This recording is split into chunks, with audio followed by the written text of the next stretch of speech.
झगड़ा इतना ज्यादा बढ़ जाता है कि वो अपने दोनों बच्चों को लेकर अपने मायके आ जाती है। अरे दीदी, आप यहाँ अचानक? सब ठीक तो है ना? आपने खबर भी नहीं दी पहले से। हाँ क्यों, तुम्हें कोई प्रॉब्लम है? अभी मेरे मम्मी पापा जिंदा हैं यहाँ। अरे नहीं दीदी, आप गलत समझ रहे हो, मुझे क्या दिक्कत होगी, कहकर नेहा अपने कमरे में चली जाती है। अरे बच्चों, जल्दी जल्दी यहाँ आओ, देखो मेरे पास क्या है तुम दोनों के लिए। फिर वो बच्चों को टॉफी देती है। बच्चे बाहर खेलने चले जाते हैं। नेहा की बात सुनकर सरिता वैसे ही चिढ़ी हुई थी। ऊपर से नेहा आवाज लगाती है, अरे चाय वाय मिलेगी मुझे इस घर में या मुझे खुद ही बनाकर पीनी पड़ेगी? यहाँ क्या लोग कम थे जो ये आकर मेरी छाती पर बैठ गए मूंग दलने? मैडम को चाय भी कमरे में चाहिए। चिड़चिड़ाती हुई सरिता किचन में जाती है और नेहा और बाकी सबके लिए भी चाय बना देती है। सबके लिए एक साथ ही चाय ले चलती हूँ, वरना जहाँ 2 सेकंड लेट होंगी फिर कोई आवाज लगाएगा, चलिता चाय दे दो, जैसे सरिता बहू नहीं काम वाली बाई हो। टनटनाती हुई सरिता सबको चाय नाश्ता कराती है और सास से कहती है, माँ जी अब मैं थोड़ी देर सोने जा रही हूँ, प्लीज मुझे कोई डिस्टर्ब नहीं करना, और आपकी लाडली बेटी को कुछ चाहिए हो तो आप खुद ही करके दे देना प्लीज। तभी नेहा के बच्चे वहाँ आकर नानी नानी करने लगते हैं।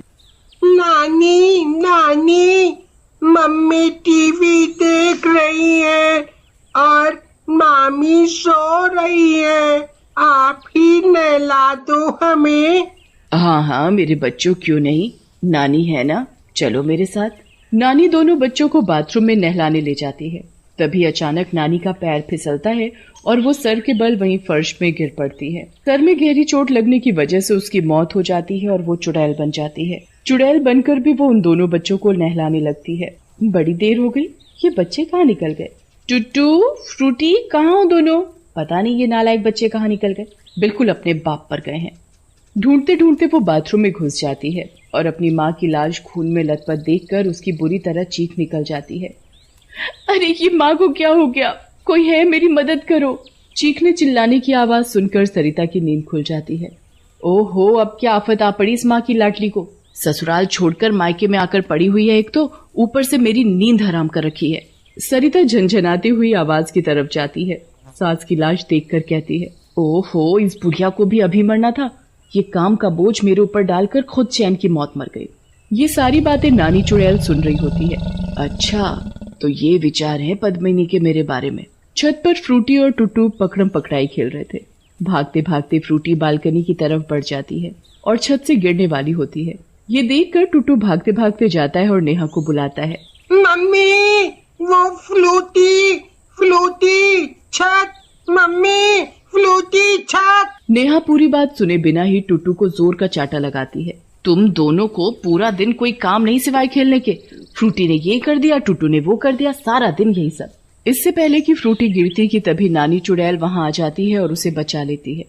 हद है इन दोनों की, 2 औरतें घर में होकर 2 बच्चों का ध्यान नहीं रख पा रही, कैसी औरत है ये। फिर रात को, मामी मामी मुझे बिस्कुट चाहिए, ऊपर डब्बे से दो ना। क्यों री, तेरे बाप का घर है या तेरी माँ यहाँ कमा कर रख गई है बिस्कुट, चल भाग यहाँ से। सरिता फ्रूटी को किचन से भगा देती है। ये सब नेहा देख लेती है, पर हालात को सुलझाने की जगह वो गुस्से में फ्रूटी को ही बुरी तरह पीटने लगती है। कितनी बार तुझे मना किया है ना कि अब तेरी नानी नहीं रही, ये घर मामी का है, अब फिर तू क्यों मांगने गई वहाँ? भूख लगी है, भूख। नेहा गुस्से में फ्रूटी को एक अंधेरे कमरे में बंद कर देती है और चली जाती है। आज जब तक तू अकल नहीं सीखेगी कुछ नहीं मिलेगा तुझे। चुड़ैल नानी ये सब देखकर बहुत दुखी होती है। हे भगवान, ये सब क्या देख रही हूँ मैं, अच्छा हुआ मैं मर गई, वरना ये सब देखकर दोबारा मर जाती। इतने छोटे छोटे बच्चे हैं और ये जालिम औरतें आपसी गुस्सा बच्चों पर निकाल रही हैं। एक माँ होते हुए भी अपनी लड़की की भूख की परवाह नहीं, और मामी को अपने गुस्से के आगे कुछ दिख ही नहीं रहा। फिर चुड़ैल नानी सबके खाना खाने के बाद किचन में फ्रूटी का मनपसंद आलू पराठा बनाती है और उसके लिए कमरे में लेकर जाती है। फ्रूटी इतनी मासूम थी कि उसे पता ही नहीं था कि जिस नानी के हाथ से वो पराठा खा रही है वो असल में मर चुकी है। रात को सोने से पहले नेहा फ्रूटी के कमरे का गेट खोलती है। पूरा दिन भूखा रह के तेरी अकल ठिकाने आ गई होगी अब। भूखी कहाँ, नानी ने खाना खिलाया ना, वो आपकी तरह नहीं है। अच्छा, तो तेरा मतलब है नानी स्वर्ग से तुझे खाना खिलाने आई थी। और हंसने लगती है। नेहा रसोई में जाती है कि वहाँ सरिता आकर उसका रास्ता रोक लेती है। किचन में नो एंट्री। ये क्या मजाक है? रास्ता छोड़ मेरा, चल साइड हो, भूल मत ये घर मेरा है। तेरा है? तेरा था, अब बहू होने के नाते ये घर मेरा है। तेरा घर ससुराल है जिसे छोड़कर यहाँ पलंग तोड़ रही है पड़े पड़े। और उन दोनों में लड़ाई होने लगती है। चुड़ैल नानी ये सब देखकर अपना सर पकड़ लेती है। लगता है इन दोनों को सबक सिखाना ही पड़ेगा, नहीं तो इन दोनों की आग की चक्की में बेचारे मेरे बच्चे घुन की तरह पिसेंगे। चुड़ैल नानी गैस से गरम गरम कंचुली लाकर सरिता और नेहा के हाथ पर छुआ देती है। आह, मेरा हाथ, किसने किया ये? ओ करमजनी, कहीं ये काम तेरा तो नहीं है? मुंह संभाल कर बात कर, तूने खुद मेरा रास्ता रोक रखा है और कह रही है मैंने जलाया है। अरे बेवकूफ, अगर मुझे जलाना होगा तो पूरी कढ़ाई खौलते तेल की तेरे पर पलट दूंगी। बड़ी आई। फिर वो दोनों बहस से थककर अपने अपने कमरे में जाकर जली हुई जगह पर ऑइंटमेंट लगाती हैं और सो जाती हैं। बेचारे बच्चे टीवी देखते देखते वहीं फर्श पर ही सो जाते थे। चुड़ैल नानी को बच्चों की हालत देखकर तरस आने लगता है। चुड़ैल नानी उसी वक्त नेहा के कमरे में जाती है। वाह, बस अपने मेकअप और नींद के अलावा कुछ नहीं देखना चाहती। गुस्से में नानी नेहा को जोरदार चाटा लगाती है कि नेहा भड़भड़ाते हुए यहाँ वहां देखती है। मुझे किसने मारा? कौन है यहाँ? बोलो, किसने मारा मुझे? नेहा यहाँ वहां देखती है पर उसे वहां कोई नहीं दिखता। वहां पर एक कागज का टुकड़ा मिलता है जिस पर लिखा होता है, टूटी फूटी को फर्श से उठाकर बेड के ऊपर सुला। नेहा को थप्पड़ की गूंज अभी तक याद थी, इसलिए वो जल्दी से दोनों को उठाकर बिस्तर पर सुला देती है और खुद भी सो जाती है। सुबह जब नेहा सरिता को देखती है तो कहती है, तेरी हिम्मत कैसे हुई मेरे कमरे में आकर मुझे थप्पड़ मारने की? दिमाग खोलकर बात कर मुझसे, मेरे पास इतना टाइम नहीं है कि तेरे ही इर्द गिर्द घूमती रहूं। और वहां से सरिता चली जाती है। बेटा, अब तो देख मैं तेरे साथ क्या करती हूँ। फिर सरिता नेहा और उसके बच्चों के लिए खीर बनाकर ले जाती है। टूटी फ्रूटी, इधर आओ, देखो मैं क्या लाई हूँ, गर्मा गर्म खीर, आओ आओ। नेहा जैसे ही मुंह में खीर का एक चम्मच डालती है तुरंत थूक देती है। छी, खीर में नमक, वो भी इतना। ये सुनकर चुड़ैल नानी बच्चों की खीर की कटोरी हाथ मारकर गिरा देती है। कितने बदतमीज हो, सारी खीर गिरा दी। ये सुनकर चुड़ैल नानी और गुस्से में आ जाती है और एक डंडा उठाकर लाती है और डांटेगी मेरे बच्चों को। चल डांट, डांटना।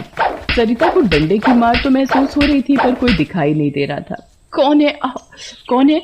सामने आओ मेरे। कौन है?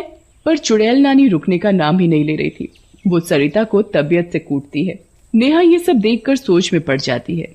फिर बच्चों को लेकर कमरे में चली जाती है। यहाँ चुड़ैल नानी परेशान हो रही होती है। आज तो मैं समय पर आ गई तो बच्चे बच गए, पर हर बार ऐसा होगा तो बच्चों की रखवाली करना मुश्किल हो जाएगा। मुझे ही अब कुछ करना पड़ेगा। फिर चुड़ैल नानी नेहा के पति के घर जाती है। बेटा सुनो। कौन है? कौन है वहाँ? सामने आओ मेरे। बेटा मैं हूँ, नेहा की माँ। फिर वो मुंधीर को सारी कहानी सुनाती है। अपने बच्चों की ऐसी हालत सुनकर उसकी आंखों में आंसू आ जाते हैं। बेटा वहाँ ना उनकी माँ उनका ध्यान रखती है और सरिता का स्वभाव तो तुम्हें पता ही है। बस माँ जी, मैं समझ चुका हूँ कि मुझे क्या करना है। फिर अगले दिन मुंधीर बच्चों को लेने पहुँच जाता है। टूटू फ्रूटी। पापा पापा पापा पापा। चलो बच्चों, पापा के साथ अपने घर चलो, पापा आपको लेने आए हैं। तभी नेहा वहाँ आती है। जी मैं भी आपके साथ चलना चाहती हूँ, मुझे भी ले चलिए और मुझे माफ कर दीजिए। बेटी का घर फिर से बसते देख चुड़ैल नानी खुश हो जाती है। नेहा के जाने से अब सरिता भी ढंग से रहने लगती है। अब चुड़ैल नानी कभी कभी बच्चों से मिलने चली जाया करती थी।